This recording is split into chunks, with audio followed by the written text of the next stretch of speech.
Assalamualaikum warahmatullahi wabarakatuh. Perkenalkan, nama saya Sinta Amirul Febria, NPM 19035010035 dari Teknik Sipil Universitas Pembangunan Nasional Veteran Jawa Timur.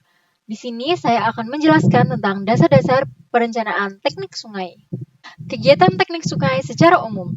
Secara umum, kegiatan dalam teknik sungai meliputi pembuatan bangunan-bangunan dan perbaikan sungai dalam pemanfaatan sungai sebagai sumber daya alam serta pengendalian sungai agar tidak merugikan manusia dan lingkungannya. Pekerjaan pembuatan bangunan-bangunan dan pekerjaan perbaikan serta pengendalian sungai digolongkan sebagai pekerjaan sipil. Sedangkan pekerjaan non-sipil meliputi usaha pencegah bahaya banjir dan mengurangi kerusakan sampai pada tingkat yang paling minimum dengan pengaturan-pengaturan yang dilandasi dengan undang-undang. Proyek pengendalian sungai.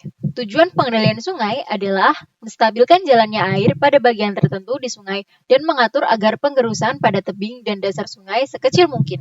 Yang kedua, mengarahkan aliran untuk melindungi suatu bagian tertentu di sungai, bangunan di sungai, atau jalan raya di tepi sungai.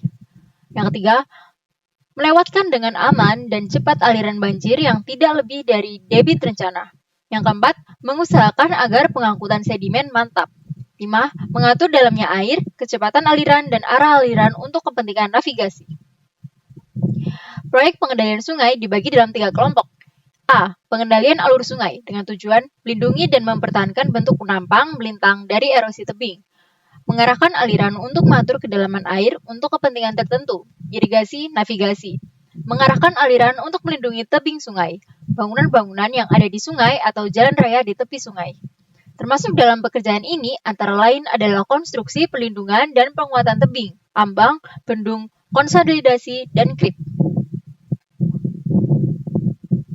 B. Pengendalian debit, disebut juga sebagai pengendalian banjir, dengan tujuan memperbaiki atau menambah kapasitas penampang melintang sungai agar dapat dilewati banjir rencana dengan aman. Membagi banjir guna menurunkan elevasi muka air banjir. Menahan aliran banjir dan mengatur pembuangannya sedemikian agar tidak melebihi kapasitas penampang sungai. Termasuk dalam pekerjaan ini adalah normalisasi sungai, antara lain pembuatan tanggul, sirkuit, diversion channel atau saluran pembagi banjir, dan waduk pengendali banjir. C. Pengendalian sedimen, yaitu usaha mengatur angkutan sedimen di sungai dengan tujuan menahan sedimen di hulu sungai sebanyak-banyaknya untuk mengurangi angkutan sedimen di hilir. Menstabilkan pengangkutan sedimen dengan cara mengatur kemiringan dasar sungai. Adapun usaha yang dilakukan antara lain adalah membuat kantong pasir, sabodam atau check dam, dan bendung konsolidasi. Data-data perencanaan. Data-data yang diperoleh hendaknya dapat memberikan gambaran tentang sungai yang bersangkutan, yaitu yang pertama, daerah aliran sungai, luas das, bentuk umum das, elevasi, tata guna tanah, geologi, dan mekanika tanah.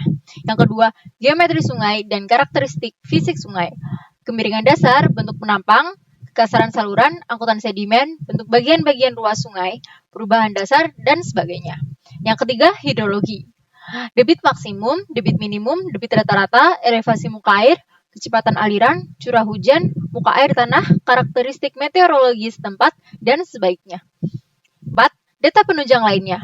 Bangunan-bangunan yang sudah ada, daerah atau bagian sungai yang terkena bencana yang ditimbulkan oleh sungai, luas genangan dan data banjir lainnya, rencana pengembangan wilayah sungai, dan pemanfaatan sungai. Peta dan data pengukuran. Peta topografi diperlukan untuk menentukan batas daerah pengaliran elevasi medan, dan sistem serta lokasi perbaikan atau lokasi bangunan. Dilengkapi dengan survei lapangan, kita dapat menentukan daerah genangan atau daerah yang terkena bencana, tata guna tanah, daerah sumber produksi sedimen atau erosi, dan sebagainya. Data geologi dan mekanika tanah. Data geologi memberikan gambaran formasi batuan di daerah pengaliran sungai yang ditinjau, masa pembentukannya, karakteristiknya, dan sebagainya. Di samping data geologi, data mekanika tanah diperlukan dalam kaitannya dengan bangunan yang direncanakan. Data curah hujan dan klimatologi. Data curah hujan penting dalam teknik pengusulan terutama bila data debit tidak diperoleh atau tersedia dalam jumlah yang sangat terbatas. Data klimatologi lainnya seperti penguapan, kelembapan, angin, dan sebagainya diperlukan dalam hal pemanfaatan sungai. Data debit dan elevasi muka air. Data debit diperoleh dengan pengukuran di lapangan dengan bantuan alat pengukur kecepatan arus dan pengukuran muka air di sungai. Pengukuran muka air di sungai dapat dilakukan terus-menerus dengan bantuan alat pencatat muka air secara otomatis, sedangkan pengukuran kecepatan aliran dilakukan hanya pada waktu-waktu tertentu saja. Kurva debit. Dari data kedalaman air atau muka air dan debit dapat dibuat suatu kurva hubungan antara tinggi muka air atau H dengan debit atau Q yang disebut sebagai rating curve. Lihat gambar 5.1 di samping. Persamaan hubungan antara kedalaman air dan debit dapat dibentuk A. Q sama dengan A kali H ditambah B. Yang B, Q sama dengan A kali H kuadrat plus BH plus C. Sedangkan yang C, Q sama dengan A kali H kali B, di mana A, B, C sama dengan konstan. Dari beberapa data pengukuran kedalaman muka air atau H dan hasil aliran debit atau Q, dari pengukuran penampang melintang dan kecepatan aliran, koefisien A, B, dan C diperoleh dengan perhitungan statistik atau metode kuadrat terkecil. Kurva kondisi aliran. Debit yang tercatat dapat disusun menjadi kurva durasi debit atau duration curve. Data sedimen. Sedimen terdapat di sungai dalam berbagai macam bentuk. Cara pengambilan contoh sedimen dengan sendirinya juga berbeda. A. Beban layang atau suspended load, dan B. Beban dasar dan material dasar. Dasar-dasar perencanaan pengendalian sungai. A. Bangunan yang dibangun di sungai atau bagian sungai yang diperbaiki harus mampu menahan tekanan air, melewatkan debit rencana, dan mampu mengatasi efek-efek yang ditimbulkan oleh alirannya. B. Dalam hal sungai aluvial, bangunan yang dibangun di sungai atau bagian sungai yang diperbaiki dapat mengatasi perubahan-perubahan yang berkaitan dengan morfologi sungai.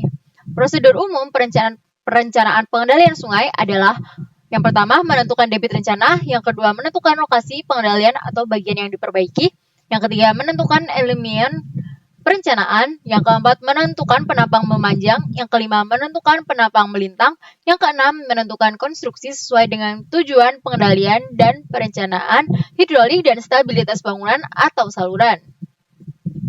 Menentukan debit rencana. Untuk dapat merencana debit rencana, diperlukan data debit yang baik, diperoleh dari hasil pengamatan sedikitnya 15-25 tahun. Umumnya, data pengukuran debit sulit diperoleh karena tidak sesuai dengan sungai, dilengkapi dengan alat pengukur debit. Dalam hal ini, debit rencana diperoleh dari simulasi data curah hujan ke debit, seperti gambar di samping. Gambar 5.7 adalah peta lokasi debit. Menentukan lokasi pengendalian atau perbaikan. Pertimbangan-pertimbangan meliputi yang pertama jumlah bangunan yang diperlukan, yang kedua volume endapan yang perlu dikeruk yang mungkin bisa dihanyutkan dan mungkin dapat diendapkan di hulu atau hilir bangunan. Yang ketiga, kemungkinan terjadinya perubahan hidrolis aliran. Yang keempat, pengaruh bangunan pengendalian yang akan dibangun pada bangunan lain yang ada atau pengaruhnya pada bagian sungai yang masih baik. Yang kelima, pengaruh elemen yang direncanakan. Kemiringan dasar sungai, kontinuitas lengkungan terhadap karakteristik sungai. Menentukan elemen perencanaan dengan mempertimbangkan hal-hal sebagai berikut: kondisi topografi dan geologi, tata guna tanah sekitar sungai, perkembangan daerah di masa mendatang, sistem drainase daerah, pengaruh perbaikan sungai terhadap muka air tanah, pengaruh perbaikan sungai pada bagian hulu dan hilirnya. Menentukan penampang memanjang. Pada pembuatan saluran baru, misalnya shortcut, dasar saluran lebih besar daripada dasar saluran aslinya. Perubahan kemiringan ini hendaknya dipertimbangkan dalam proses penggerusan dan pengendapan sedimen, serta tidak lepas dari perencanaan penambang melintang yang sesuai, sehingga ada keseimbangan antara serat yang timbul dan stabil bila saluran di masa mendatang juga diperhitungkan. Bila ada perubahan kemiringan dasar tiba-tiba, hendaknya mempertimbangkan pengaruhnya terhadap kecepatan aliran karena berkaitan dengan angkutan sedimen. Menentukan penampang melintang. Secara teoritis, debit dapat dihitung dengan garis A pada gambar 5.11, seperti gambar di samping. Tetapi kemungkinan dapat terjadi lengkung debit seperti yang ditunjukkan pada garis B. Perbandingan antara debit sebenarnya dan debit teoritis dapat dinyatakan sebagai berikut, di mana Q sama dengan debit sebenarnya, Q0 debit dari persamaan aliran seragam. K sama dengan koefisien yang tergantung pada perubahan muka air. Plus kurva naik, min kurva turun. Penampang melintang rencana diambil dari rata-rata dari beberapa penampang melintang. Angka kekasaran dapat diukur di lapangan atau diambil dari literatur. Rumus Manning merupakan salah satu rumus yang mudah pemakaiannya serta cukup memberikan hasil yang baik. Sekian presentasi dari saya, kurang lebihnya mohon maaf. Wassalamualaikum warahmatullahi wabarakatuh.